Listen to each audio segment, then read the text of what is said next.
Kamusta po ang lahat mga kababayan? Nagbabalik po muli ang inyong katambay, si Katambay Manong po. Para po magkomento po sa inyo. Magandang araw po muna, tanghali, hapon, gabi. Madaling araw po sa atin lahat. Saan man sulok ng bansa o saan man sulok ng mundo, tayo naroon mga katambay. Sana po maingatan po tayong lahat. Ito po, komentuhan na po natin to mga kababayan. Ito pong ating chairman ng COMELEC mga tambay. Proud na proud po. Wala raw pong failure ang naganap na halalan mga tambay ay talagang proud pa siya. Wala po daw failure ang halalan mga tambay. Pero napakarami po yatang issue ng fraud at cheating mga tambay. Hindi kaya ito pong pandaraya at panloloko sa mga Pilipino? Nagtatanong lang po si Kamanong. Panoorin po natin ang magaling na chairman na pinagmamalaki po na ang halalan po mga tambay ay sa tingin niya po ay walang aberya. Ito po mga tambay, pakinggan po natin ang chairman. Sa halos isang oras na lang na natitira bago po matapos ang ating halalan, may mga lugar pa po sa kasalukuyan na medyo madami pa yung bilang ng mga botante na bumoboto sa mga presinto. And therefore, may posibilidad, especially in the Bangsamoro, na pagdating na eksaktong alas 7 ngayong gabi, ay magtutuloy-tuloy yung botohan sa kanila. Sapagkat again, ang rule natin hanggat meron pong bumoboto, 30 metro ang layo sa mismong presinto, sila ay pabobotohin pa rin. Ngayon po, meron pong ilang presinto sa buong Pilipinas na mukhang kakailanganin namin i-extend yung kanilang botohan. Meaning, walang declaration ng failure of election, pero kinakailangan i-extend yung kanilang pagboto. Simply because inaalam pa yung kadahilan, but simply because may issue dun sa ilang balota nila. Ano yung issue sa balota? Yung issue sa balota nila, yung mismong timing marks ay malabo at hindi binasa ng mismong makina. And therefore, we ordered immediately this afternoon the reprinting of the ballots in at least 15 precincts in different areas of the country. We are going to tell you that yung mga more or less 15 na mga presinto na ito, pero hindi namin pwedeng i-disregard yung mga presintong ito, and therefore we will have to continue with the election in these particular precincts. And we are coming up with a resolution on this matter. Po mga tambay.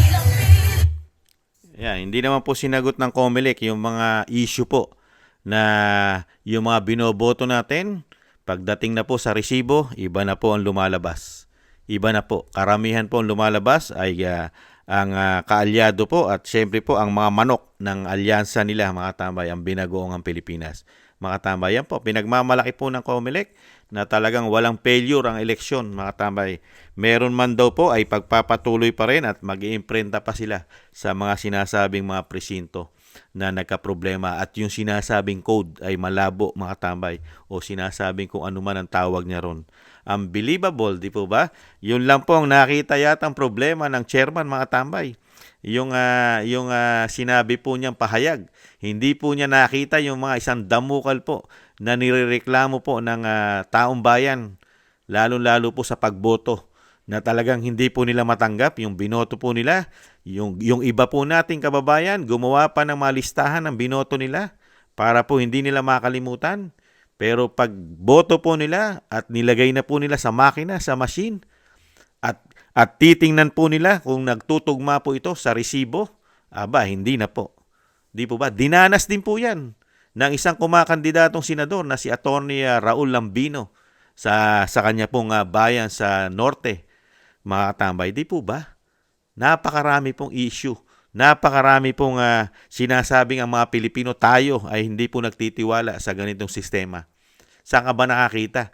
High-tech, sinasabing high-tech na raw po ang botohan natin. Ginagaya na natin ang ibang bansa. Pero high-tech ba yun? Paano masasabing high-tech? High-tech na. Yung binoto mo, hindi naman yun ang lumalabas. High-tech ba yun? Hindi po ba yun isang pandaraya, isang fraud? At isa pong panloloko, isang cheating? Di po ba? COMELEC? Isang damukal po na reklamo po ang abutin po ng opisina ng ang institusyon po ng COMELEC, mga tambay. Grabe. Tapos yan lang po ang maririnig ng taong bayan pahayag sa inyo, mga tambay, na ang nangyaring botohan ay parang successful sa inyo.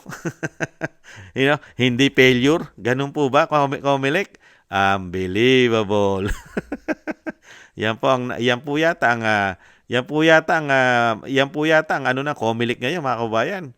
Para bang successful ang ginawa po nila. At talagang ang taong bayan ay wala na karapatan yatang magreklamo sa kanila, mga tambay. Sa tingin po na Comelec, walang failure pero may nagbabari lang pa. Nagpuputukan pa. Di po ba? At yung mga ibang probinsya, lalo sa bandang Mindanao, alam naman po natin yung mga bandang Mindanao, hindi naman po lahat ng Mindanao ay magulo. Di po ba? Pero may mga parte po ng Mindanao na talagang ibang klase po ang halalan dyan. Talagang nagchuchugian pa dyan, nagtotodasan pa dyan, nagpapatayan pa riyan. Di po ba? At grabe, mga kabayan. Kaya po dito po, mga tambay, hindi po nakakuha ng magandang sagot at talagang hindi pa yata sasagutin ng chairman po ng Comelec na si Chairman Garcia, mga tambay. Yung mga issue, lalong-lalo po rito sa sinasabing issue po na dayaan daw itong fraud at syempre po yung ginagawa pong panluloko sa mga Pilipino, ito pong mga cheating na ito. Di po ba? Dahil binoto na nga natin dapat kahit nga hindi nga tayo binibigyan ng resibo ipinapakita lang sa atin. Tapos saka natin yuhulog ulit. Di ba? Hindi ka na nga binibigyan ng resibo. Tapos yung resibong ipapakita sa atin ng machine, mali pa. Di ba? Nakakadismaya talagang iisipin mo na nadaya ka. Nadaya ka. Fraud. Di ba? Kaya nga po, lalong magiging magulo po itong halalan na ito. Lalong-lalo po pagka ang lumabas po riyan yung sinasabi isinusuka na ng majority ng Pilipino. Yun ang maglalabasan, yun ang mananalo. Malaking gulo po yan, mga kababayan. Baka hindi po matanggap ng ating mga kababayan yan, ganyang klase. Mga kababayan, dahil unang-una, dyan pa lang sa resibo na lumalabas ay hindi nakatanggap-tanggap sa atin yan, sa mga Pilipino, na bumoto ka, tapos ang iboboto mo hindi lalabas sa resibo, talagang problemang malaki yan. Yan po ang pinakamagaling po, mga tambay. Grabe po. Ganyan po magresolba ng issue ang ating Comelec, mga tambay, sa pangunguna po ng Comelec chairman. Ganyan po. At talagang walang failure ang halalan, pero wala ngang failure. Pero napakarami naman po ng issue ng pandaraya at panloloko, cheating o fraud, mga katambay. Nakakalungkot po. Ganyan po ang nangyayari po sa ating Comelec. Wala na po yatang pagbabago. Mukhang palala pa yata ng palala. Imbis na sinasabing nababago na ang sistema ng Comelec dahil nagiging technology na, makabago na, high-tech na. Mukha po yata ang nangyayari, nagiging high-tech lang po yata at mabilis na dayaan at panluluko po yata ang nangyayari po sa atin at nangyayari pong ginagawa yata ng Comelec. Imbis na sinasabi maging malinis, ay mukha po yatang niluluko na lang tayo.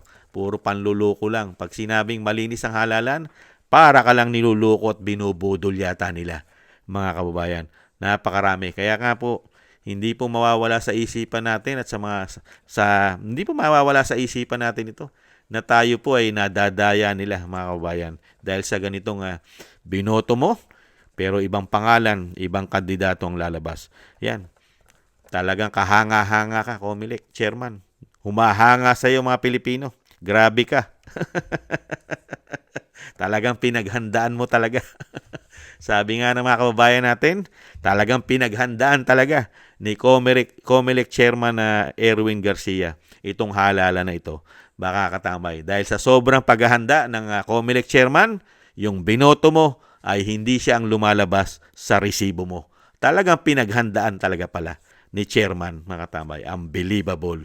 Yan po, mga katambay, ang ibinigay po sa ating pahayag ng chairman po ng Comelec, mga katambay. Napakaganda po. Walang failure ang eleksyon, pero napakaraming issue yata na sinasabi pong pandaraya o fraud o panluloko cheating, mga tambay, ang mangyayari po dito sa botohan yatang ito. Huwag naman sana.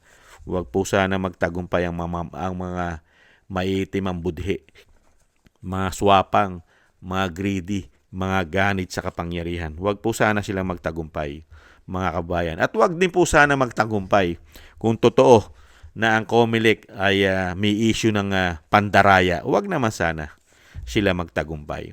Thank you po sa ating mga subscribers. Maraming salamat po sa inyo. Thank you po. Ingat po kayo, mga kabayan. Shoutout po sa inyo lahat. At shoutout din po at maraming salamat naman po sa mga nagbibigay po ng biyaya sa inyong lingkod. Thank you po. Kingston 123 ng Hong Kong, Eric Hershio ng Canada, Jake Yahoo 4531 ng Maisog, California, USA, Gina Ray, Solid DDS ng Berlin, Germany, Julieta Silona ng Sydney, Australia, Baby Roman, Ate Isa ng Cagayan, Jem Aris ng United Arab Emirates, Jovelyn Watanabe ng Japan, ako si Pilam at si Annie Joe. Maraming salamat po, mga kabayan, sa inyo po mga biyayang pinagkakalob. At ingat po. Shoutout po sa inyo lahat. At thank you rin po sa mga nakagusto po ng Tambayan Mga Kabayan sa YouTube at TikTok. At ganoon din po sa mga nagko-comment, like, share, and subscribe. At syempre po, mga kabayan, huwag po tayong mawala ng pag-asa. At talagang isama po natin sa dasal po na hindi po magtagumpay ang mga masasama at yung mga sinasabi nating masakim at greedy sa kapangyarihan. At isama rin po natin sa dasal at panalangin ang pag-iingat po ng dating Pangulong Duterte makabalik po sa lalong mabilis sa ating bansa at maingatan din po. Sama po natin sa dasal ang Vice President na maingatan po siya sa kanya po mga paggawa. Ingatan po. Napakarami po nagpapabagsak po. Sa lalong-lalo po ngayon sa Vice President. Muli po, mga tambay, ingat din po tayo. Maraming salamat. Update na lang po tayo.